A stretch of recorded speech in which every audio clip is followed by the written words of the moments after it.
Was handsome, he was talented, he was funny, and he adored me. I mean, There's something wickedly naughty about the way Shirley Jones laughs now.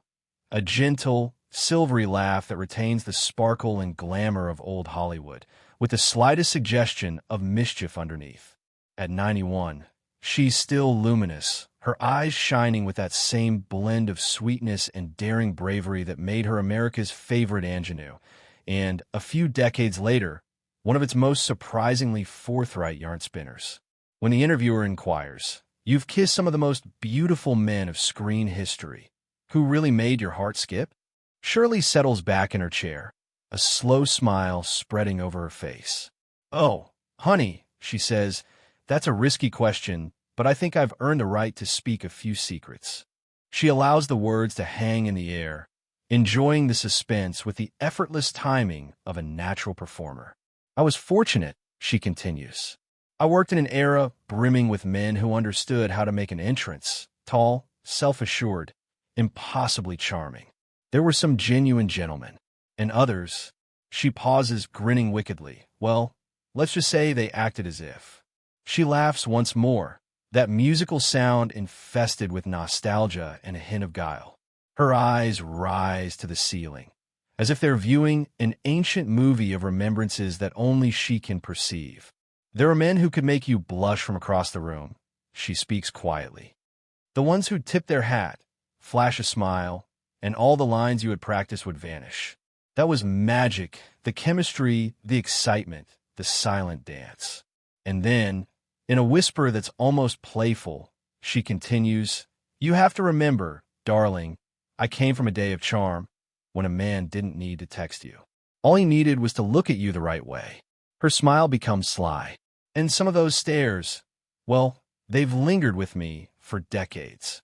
Her smile spreads as she strikes her finger gently against the armrest of her chair.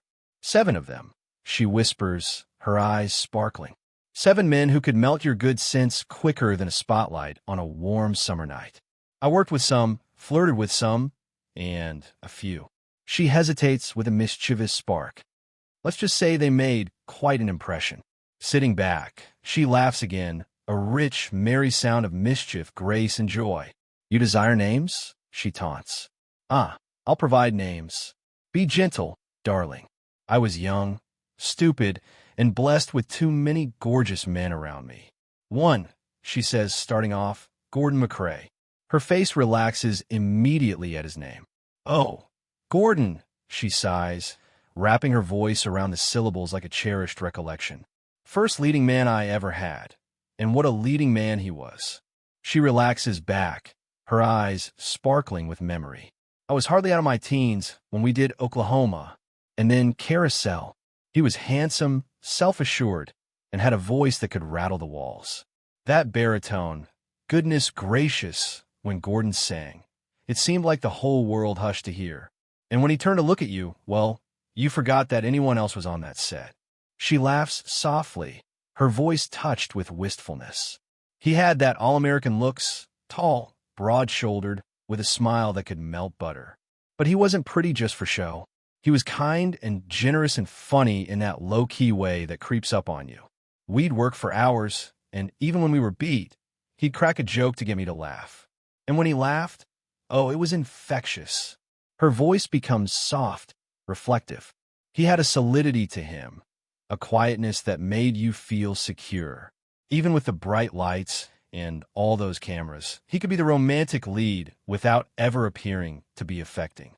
With Gordon, it was never acting, it was rapport. Whenever he grabbed hold of my hand or crooned one of those ballads, you'd be convinced that he meant them." Her smile expands a second time, eyes sparkling. "I was young, impressionable, totally enchanted. Gordon had this unusual combination of confidence and gentleness. He could make you feel like the only person there, even when 100 were present." She laughs, eyes sparkling with mischief. "And yes, when he sang 'If I Loved You,' I might have believed it for a second or two, maybe more." "Two," she says with a laugh, "Frank Sinatra." She chuckles knowingly before the interviewer even finishes the name. "Oh, Frank," she says, her grin deepening as though the memory itself has just winked at her. You couldn't work in Hollywood in my time and not have a Frank Sinatra story. Everyone did. He was the center of the universe, and the rest of us just revolved around him. She leans back, eyes glittering. The thing about Frank was, he didn't try to be magnetic, he simply was. You'd walk into a room, the chatter would fade, and suddenly you'd know he was there. The perfect suit, that sly smirk, the cigarette poised, just so. He didn't need to speak, just one glance from him, and the temperature rose 10 degrees. Shirley shakes her head, smiling.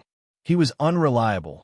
You never knew where he'd be or what mood he'd be in, and that was part of his appeal. One minute he was the center of the room, and the next he'd be humming softly in the corner, lost in his own thoughts. And that voice, smoke and velvet, when he sang you believed him. Every word, every note felt intimate. She leans her head to one side, as though recalling him in imagination. I met him occasionally, parties, functions.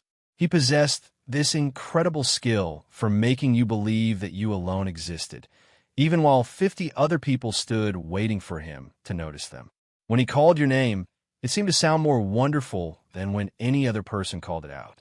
Her voice becomes soft and nostalgic. Frank had that old-school combination of charm and mystery. You could never quite get to know him, and that made him unforgettable.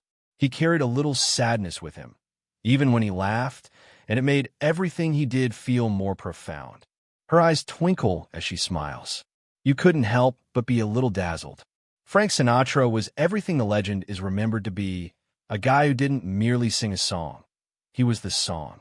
And, Sweetheart, nobody ever forgot that tune. 3, she goes on, her face becoming gentle. James Garner. Shirley's smile becomes softer immediately. Now James Garner, she pronounces affectionately, was the sort of man Hollywood no longer produces. Good-looking. Naturally, practically too good-looking. But it was his kindness that really established. What really distinguished him was that quiet, unforced confidence of his, the sort that left you feeling safe and really seen, even amidst an environment replete with reflections and facades. She smiles softly, inclining her head as the recollection replays in her mind. When we worked together, she remembers, what I was most impressed by wasn't so much his charm, but his sense of humor. Jim possessed a talent for getting a whole crew to laugh during downtime, not with boisterous or over-the-top antics, but with his impeccable timing, sarcastic wit, and gentle benevolence. He had a brilliant gift for brightening everyone's mood just by being himself. Leaning back in her chair, her eyes acquire a distant luminescence. He never did take himself too seriously, she says, and that was unusual for a star lead. You might be in the middle of an incredibly emotional scene,